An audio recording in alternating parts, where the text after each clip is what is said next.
Sabi niya, the US military now serves as a strategic shield for the Philippines' trillion-dollar gas resources, reinforcing security in one of the country's most critical energy zones.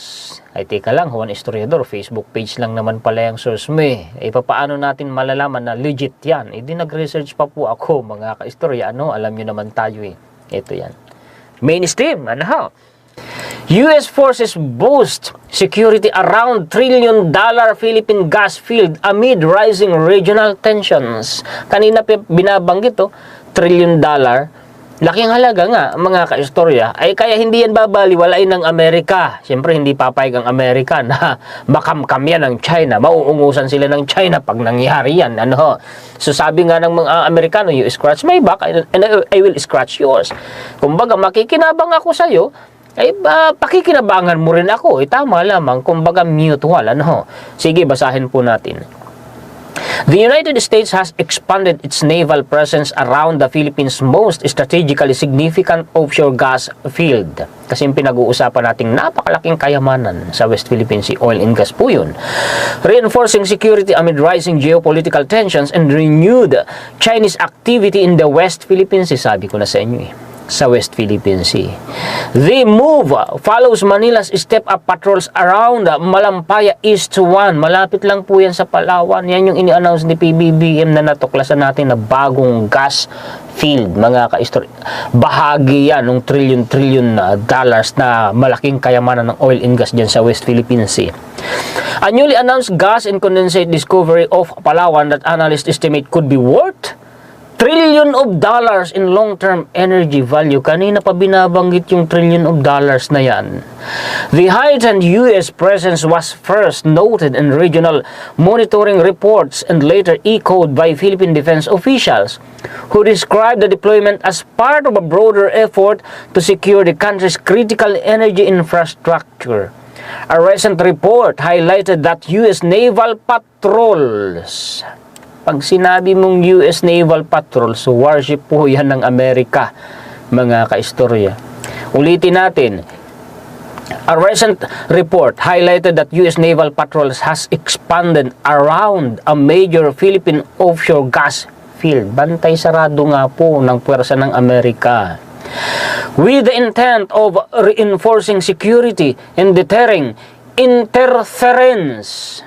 Madedeter yung China sa halip na lapitan, paligiran, yung Malampaya East 1, ay wala na, hindi na magagawa yan ng China, mga ka-istorya, hindi na niya makakamkam yan. Nga ang China, napakagaling ng administrasyon ni PBBM. Itong susunod na reference na ipapakita ko sa inyo, dati ko na itong ginamit na reference, pero sa mga hindi pa po nakakaalam, ipapakita ko sa inyo, mga ka-istorya, para mabigyan ko kayo ng clear picture.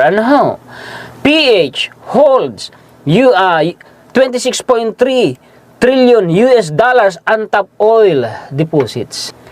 Sapat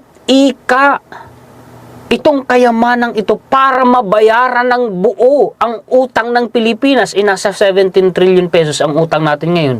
Pesos yun hindi dollar, mga ka-istorya. At sapat pa ito, sobrang pambayad utang, maiaahon pa nito ang Pilipinas sa kahirapan. Sabi pa nga inihalin tulad pa tayo na nakaupo sa bundok ng mga ginto. Napakalaking kayamanan talaga, kaya hindi nakakapagtakang pag-interesan ito ng mga bansa sa buong mundo, lalo ng China Basahin natin.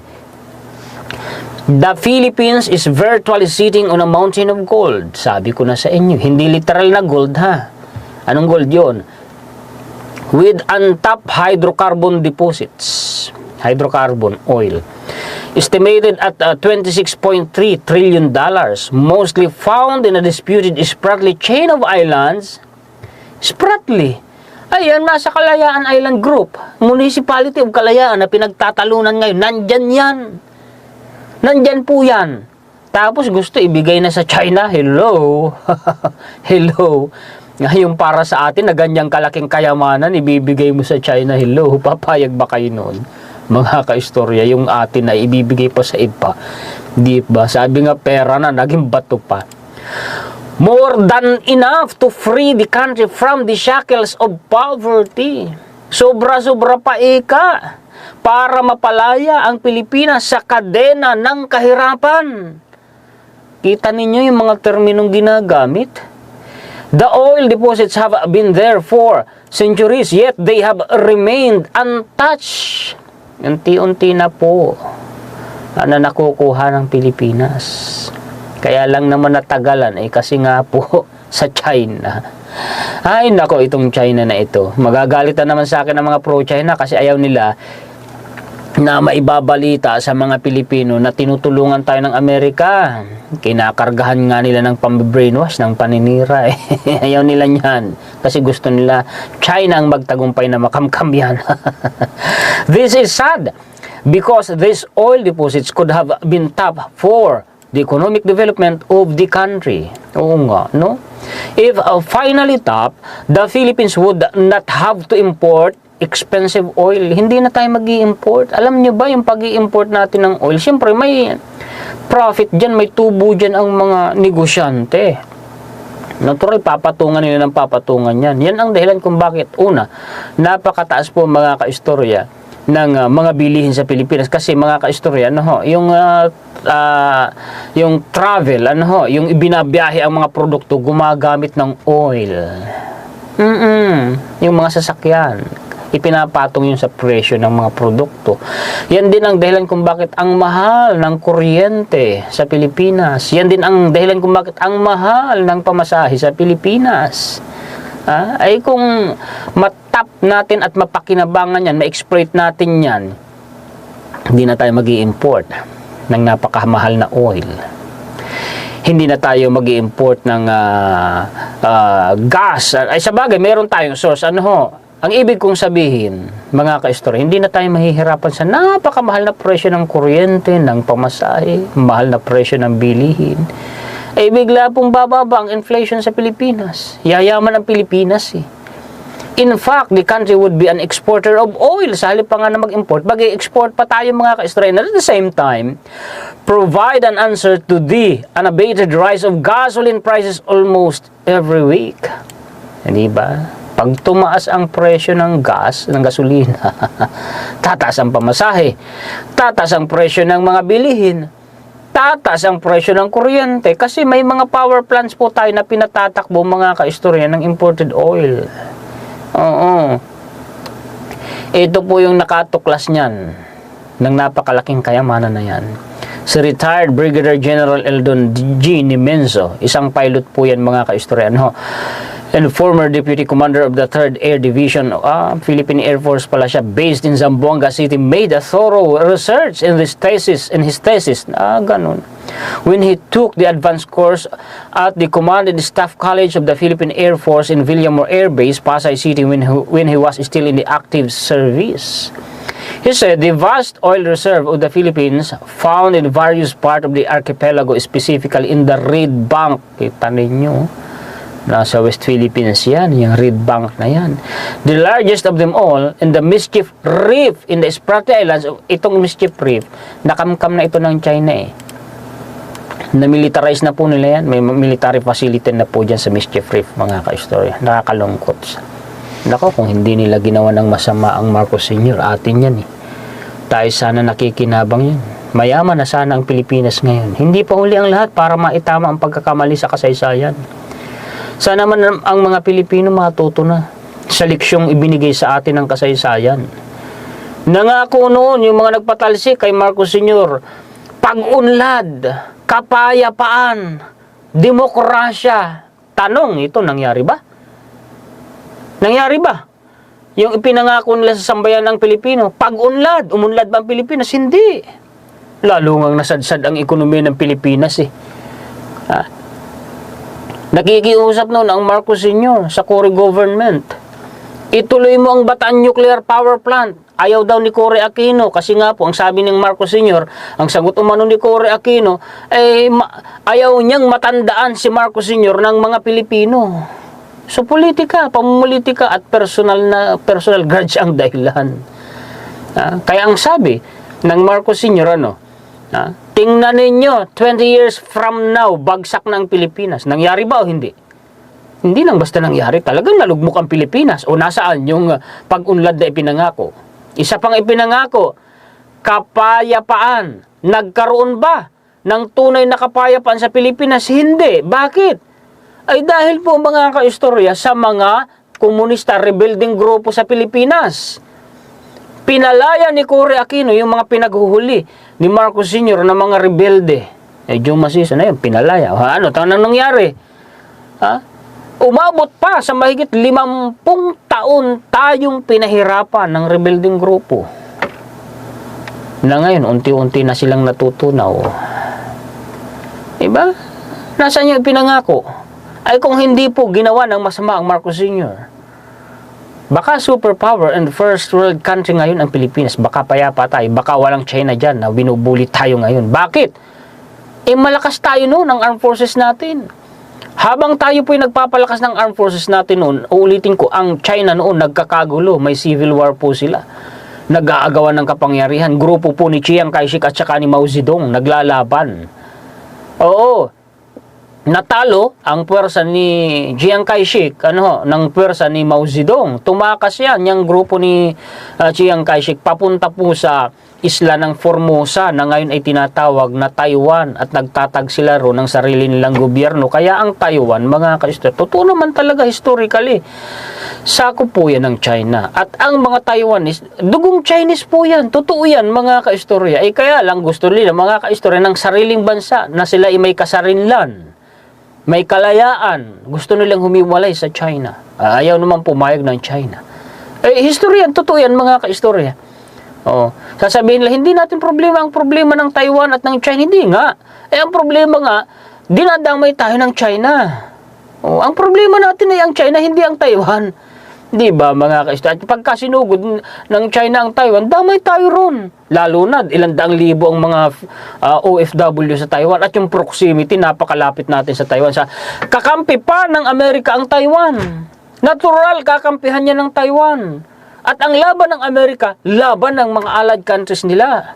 Kagaya ng Pilipinas, nasa Mutual Defense Treaty yan. Kaya paano hindi tayo madadamay, di ba? Kung sakali, hindi natin hinahangad ang labanan. Pero kung sakali, mga kaistorya, walang hindi tayo tutugon sa tawag ng Amerika.